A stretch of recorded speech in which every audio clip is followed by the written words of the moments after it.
Hello, folks. Today I'll be talking about the 5-step strategic framework. And just to give you a very quick background as to how this framework was born, I have been doing strategy and advisory for the past 5 years, and I've been looking at many models and frameworks when I was working with organizations in my day job, where I was trying to see which are the effective frameworks that I can use to make sense of an organization, to gather insights, and also to come up with solutions that will assist this medium-sized to large organizations to be sustainable and to improve their market share. And then after looking at the pattern, I sat down, I reflected quite heavily, and I looked at the pattern, and then I came up with its sequence of strategy that I've developed. So I hope it will make sense to you. And this is targeted mostly for the medium-sized to large and corporate organizations. It's not really suitable for your micro and survivalist organizations, which are informal in nature. The first one is situational analysis, which is step one. Situational analysis is actually, we use the framework called the 5Cs framework, which ensures that we do analysis on company, customers, and competitors. Basically, on these internal factors, we examine what's happening in the organization, internal resources and capabilities, what kind of customers you have, what kind of competition are you facing. And then we also look at the collaborators. You can also call them strategic partners, like your suppliers, your franchisee, or even government stakeholders. And then we looked at the context. Another name for context is also the climate, which is the environment. And the best framework there to use is PASTEL. And then after that, it goes straight to the SWOT analysis, because now when we look at the SWOT analysis at this stage, we are sure at least that we'll be covering the entire spectrum of the organization. And then we'll start to see what are the strengths, what are the weaknesses, what are the opportunities and threats. Step two, we go to shareholder value analysis. This is informed by trying to answer the question, what's in it for the owner? What's in it for the shareholder? Why should they take the risk in putting in their hard-earned money into the venture?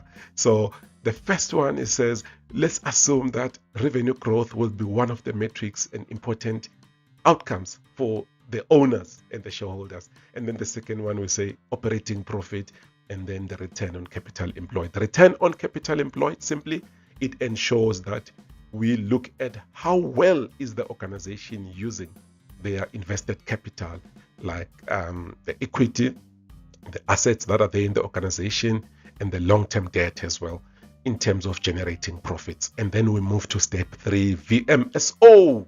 VMSO is vision, mission, strategy, and objectives. You might already have the vision and mission at this stage, but here we ensure that we revise it to make sure that it's congruent, it's aligned with the opportunities and the weakness and the strengths that we've seen on the 5Cs.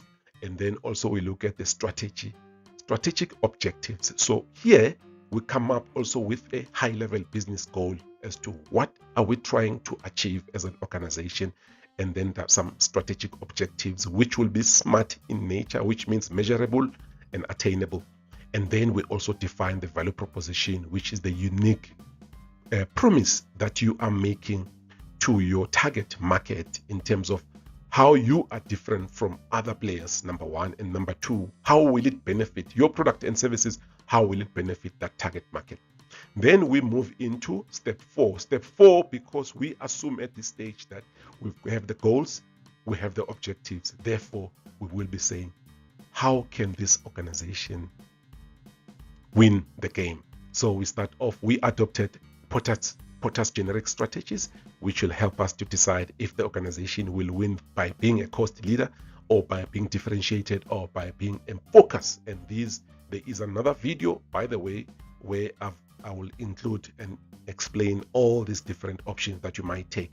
And then the answer of metrics is another it's another model that we've adopted in terms of helping us to answer the question, how do we grow the market share, and how can the products be sold to the market, whether via market penetration, product development, market development, and diversification. And also I do have a video already on expansion, where I talk about these different choices. And then the internal resources and capabilities, basically it's saying, how can we mobilize the internal resources and capabilities to stand them a good chance of achieving the goals and the objectives, basically. And then we talk also about the strategic implementation elements, which is proposed strategic business units, because now you'll be understanding who's your target market and what kind of products and services. Therefore, you'll be geared up now to do this. Take 1, 2, 3. Then we speak of the strategic implementation elements, which is the proposed strategic business units. As you can imagine, once you understand your target market and you understand how to communicate to that target market and also what are the kind of products and services, then we are now qualified to try and propose and advise in terms of, you know what, this is how we should actually organize the strategic business units. These are the profit centers, by the way. And then we move to distribution channels and partnerships, which can empower and enable the organization to achieve its goals. And then we move to step 5, very important one, performance measurement and budget.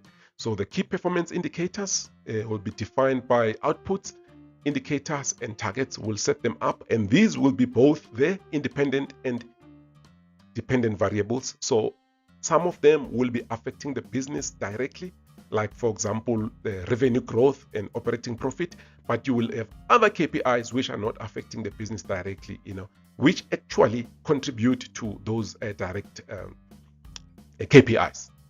And then we look also at the budget and the financial projections. So operational. So in this area, we define based on the industry and our knowledge of the industry where you operate in terms of that case of that organization.